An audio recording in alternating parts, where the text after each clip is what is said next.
Olá pessoal, hoje a gente vai falar sobre um tema nietzschiano, o maior dos pesos.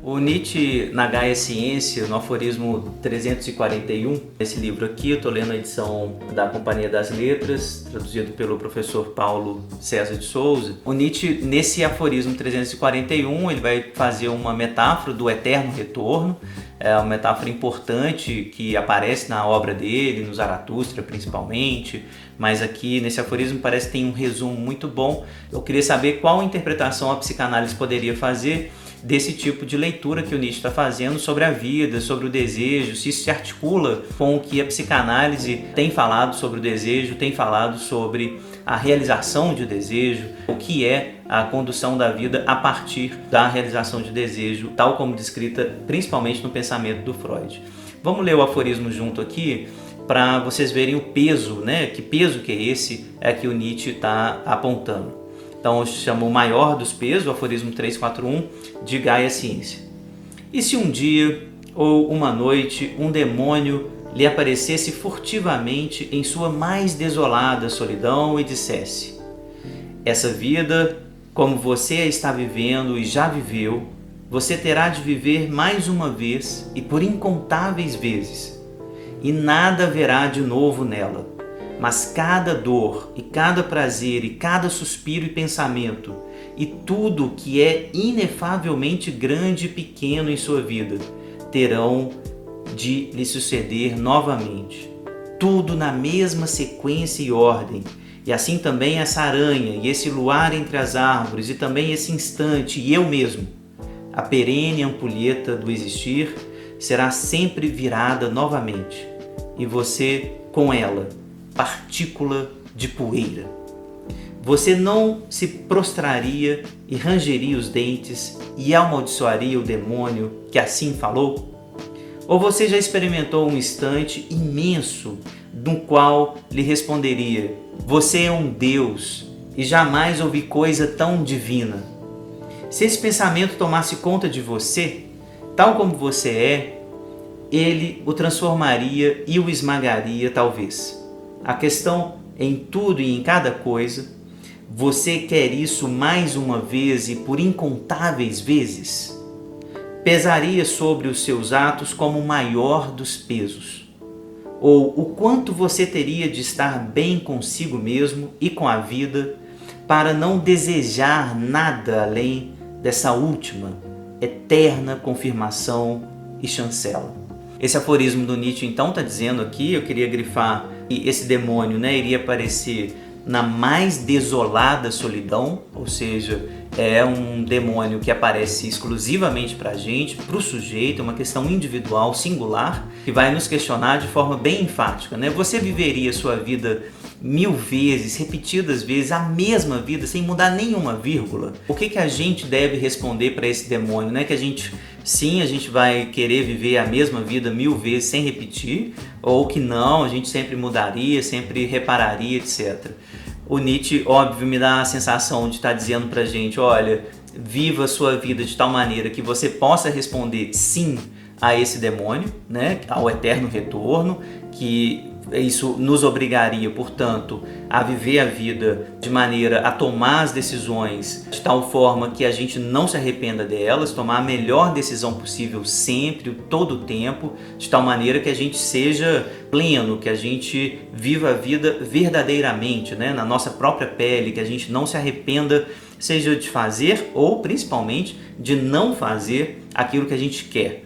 O desejo tem que ser realizado, a vida tem que ser plena no sentido de eu sou o que sou. Essa ideia que vai aparecer no pensamento nietzschiano também, eu tenho que ser aquilo que eu sou e isso vai me tornar a minha vida plena de sentido. Essa visão de mundo aqui do Nietzsche, do eterno retorno, ela me parece exagerada, evidentemente. Eu acho que a maioria de nós, pelo menos, não responderia sim com tanta ênfase a esse demônio, A gente certamente gosta de pensar toda essa fabricação, o Freud vai falar disso nos Escritores Criativos de Devaneio, essa fabricação de fantasias a partir das quais a gente conserta a realidade, né, transformando inclusive o passado com as nossas memórias, revisitando o passado sempre, refazendo, reconstruindo, reparando aquilo que a gente fez e se arrependeu, que a gente gostaria de ter feito de outro modo. Me parece que essa visão da psicanálise, presente pelo menos na psicanálise freudiana, ela não responderia sim de maneira tão enfática e tão rápida a esse demônio nietzschiano do eterno retorno. A psicanálise me parece, enquanto uma perspectiva clínica, nos convidar a ter mais cautela com relação a esse sim. Ela é um anti-existencialismo nesse sentido específico, desse grande peso aqui de dizer, não, eu tenho que viver essa mesma vida 1000 vezes, eu não posso escolher fazer uma coisa e depois me arrepender. A psicanálise me parece mais prudente, ela me parece mais aberta a essa ida e vinda nas reparações, na própria ideia de revisitar o passado, de rever aquilo que a gente fez, de viver de novo experiências a partir da repetição, mas de uma maneira distinta, de uma maneira que a gente não precisa efetivamente não se arrepender, né? O que o Nietzsche está convidando a gente a pensar aqui de maneira muito enfática é: viva a sua vida, carpe diem, né, no máximo, colha o melhor da sua vida, de tal maneira que se você morrer hoje, você repetiria a sua vida tal como ela foi vivida, sem mudar nenhuma vírgula. Esse tipo de injunção quase superegóica, de ter que viver o máximo, de ter que viver o melhor, de ter que viver sem mudar nada, me parece um tipo de existencialismo que é muito cruel, nesse sentido de impedir que o sujeito revisite suas experiências, repasse por suas experiências, retome a sua existência de maneira a reparar, refazer, retomar aquilo que ele já viveu. É claro que existe algo de muito bonito nisso que o Nietzsche está propondo, né? De não deixar de viver aquilo que você pode viver no seu melhor. Se esse demônio chegar e dizer, você quer repetir isso que você viveu até hoje, sem mudar nenhuma vírgula, ele está dizendo pra gente, você viveu o seu melhor, você pôde escolher o seu melhor e fazer aquilo que você efetivamente quis fazer? O que eu queria então dizer a partir dessa parábola aqui do Nietzsche é em que medida a psicanálise é adepta a esse tipo de filosofia do carpe diem. Existe na psicanálise winnicottiana, pelo menos, uma ideia de verdadeiro self, por exemplo, que me parece muito próxima a isso que o Nietzsche está trazendo, de viver a vida a partir do seu gesto espontâneo. Se a gente vive a vida a partir disso que o Winnicott chama de gesto espontâneo, ou seja, daquilo que vem efetivamente do que nós somos, daquilo que nós nos sentimos na nossa própria pele, que a gente se sente efetivamente realizando aquilo que a gente deseja, então a gente está vivendo essa vida que vale a pena ser vivida 1000 vezes. Existe, no entanto, uma certa leitura do Freud que vai sempre marcar essa leitura do Nietzsche como uma impossibilidade.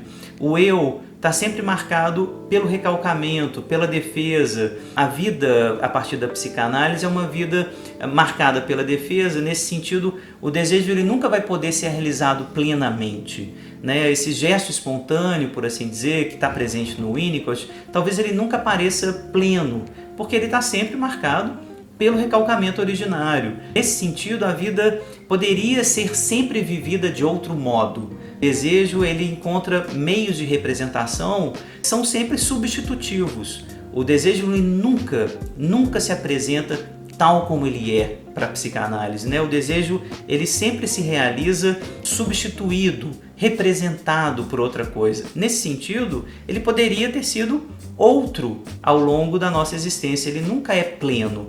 E nessa concepção do Nietzsche aqui me dá a impressão de que a gente teria que aceitar o desejo, essas traduções que a gente fez para o desejo, tal como elas vieram, de uma vez por todas. O processo de amadurecimento, inclusive como a gente entende a partir do Winnicott, a partir do Freud, é um pouco lidar com essas traduções, de poder refazer essas traduções, entender que num determinado período da vida a gente tinha alguns recursos e que a gente vai ganhar outros recursos para traduções melhores. Aliás, o próprio processo psicoterapêutico me parece um processo para reavaliar os recursos que a gente tinha até então, para as respostas que a gente deu ao mundo, para os nossos próprios desejos num determinado momento, e que a gente vai poder dar respostas melhores, diferentes, menos comprometidas com recalcamento adiante. Ou seja, em que medida a gente pode pedir para a gente, num determinado período da vida, a infância, a adolescência, que a gente repita a vida 1000 vezes tal como ela foi vivida. Se a gente estava ali com os recursos ainda empobrecidos, recursos muito presos ao recalcamento, e depois de uma análise a gente descobre recursos novos e melhores respostas muito mais interessantes, inclusive para aquele período que a gente poderia ter respondido melhor. É verdade que toda essa história, inclusive a descoberta dos recursos, pode ser lida como um todo e falar, puxa, valeu a pena ter descoberto esses recursos agora, então valeu a pena ter vivido tudo para descobrir isso que eu descobri agora, que eu posso responder melhor ao meu desejo, responder melhor ao outro, e é graças a esses traumas, inclusive, que eu pude descobrir esses recursos, então valeu a pena, eu vou repetir tudo 1 milhão de vezes, o eterno retorno. Pode ser uma leitura, mas eu acho que a gente consegue fazer uma leitura menos superegóica, por assim dizer, do eterno retorno. Então essa é uma primeira leitura que eu faço dessa parábola do Nietzsche. Uma segunda é articulando de fato o eterno retorno, aquilo que o Freud vai fazer aparecer como compulsão à repetição a partir de além do princípio do prazer. Essa ideia do eterno retorno está presente na teoria do Freud das pulsões, ou seja, a pulsão ela retorna também eternamente ao início, ela quer esse retorno, ela exige esse retorno. Há algo que aparece no pensamento tanto do Nietzsche quanto do Freud, a ideia de um retorno às origens e de um retorno ao mesmo, mas nesse caso do Freud, esse eterno retorno do pulsional, ele é muito mortífero, um retorno que exige uma certa repetição rumo ao inorgânico, de onde a pulsão partiu, ela parte do inorgânico e deseja retornar eternamente ao inorgânico. Então o Nietzsche está fazendo uma leitura aqui da vida, uma leitura do retorno a uma vida à qual a gente tem que dizer sim. A gente quer a mesma vida, a gente quer dizer sim à vida, a gente quer dizer sim a isso que a gente escolheu, a isso que a gente escolheu viver. E o Freud está dizendo a partir da repetição, a partir do retorno, o eterno retorno em Freud, se é que isso existe na obra do Freud, eu acho que a gente pode fazer essa leitura, é um eterno retorno do mortífero, do traumático, daquilo que exige uma nova resposta, para que não retorne mais, para que pare de retornar, para que pare de repetir. Então, aquilo que a pulsão exige de repetição, de retorno, é uma certa exigência de retradução, de retomada daquilo que foi traumático, que ficou sem resposta. Aquilo para o que a gente não conseguiu dizer sim, aquilo para o que a gente não teve chance de estar ali. É aí que a pulsão repete. A pulsão ela vai repetir justamente nesse lugar onde o sujeito não pôde responder, onde o sujeito não foi pleno, ele não estava existindo como ele mesmo, ele foi muito mais vivido do que viveu.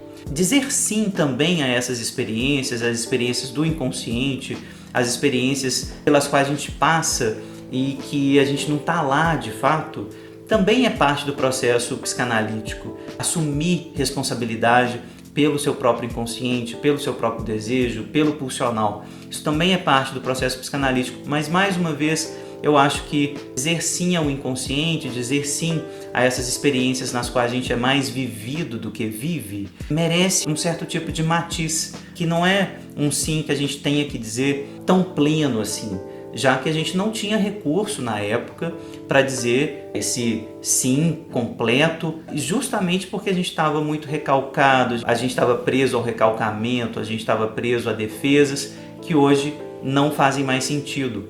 Então, antes a gente era vivido através de um tipo de trauma e a gente repetia esse trauma sem nenhum tipo de reflexão ou resposta mais sofisticada.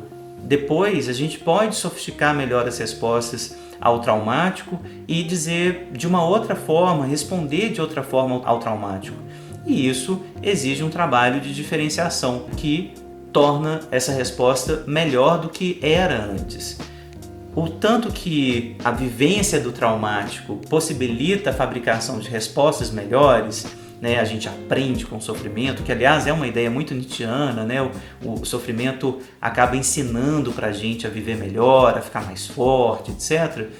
Pode ser uma leitura, mas eu acho que há muito peso aqui, de fato, né? Um grande peso, como Nietzsche está dizendo, um peso superegóico que vai fazer com que a gente possa dizer: sim, eu vou repetir a minha vida tal como ela foi vivida, o tempo todo, sem mudar nenhuma vírgula.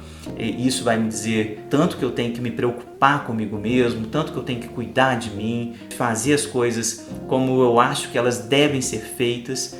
Mas eu acho que é um peso grande demais, superegóico demais, porque a gente tira do horizonte ético conceitos fundamentais como a reparação, como a retradução, o perdão, refazer as coisas, refazer as respostas que a gente oferece para si mesmo e para o outro.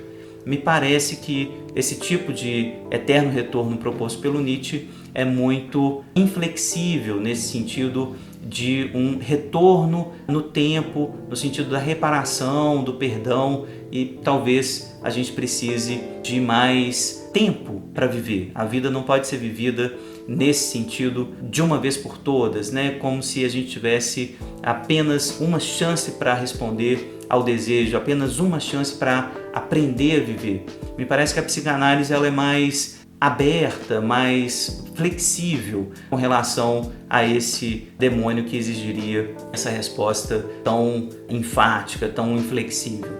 Enfim, é a minha leitura, tendo que esse chamado para a vida do Nietzsche é um chamado muito bonito, muito importante, né? Em alguma medida, é claro que a gente tem que responder sim a esse demônio aí do eterno retorno, mas queria conversar aqui com vocês, se vocês concordam, né? Se é sim mesmo, ou se a gente pode efetivamente, né, tentar conversar com esse demônio e dizer: bom, queria agora, com tudo que eu aprendi ao longo da existência, também poder reparar, mudar alguma coisa, transmitir alguma coisa sobre essa experiência que eu vivi. Tudo isso acho que está em jogo. Queria saber então o que vocês acham desse aforismo do Nietzsche. Eu acho que é um pensador, aliás, que está em pleno diálogo com o Freud. Aliás, né, o Freud está lendo Nietzsche e está ali muito marcado pela obra dele, apesar disso não aparecer muito claramente na obra, explicitamente. Vocês sabem da relação do Freud com o Nietzsche, né? Ele tinha um certo assombro, né? Um tipo de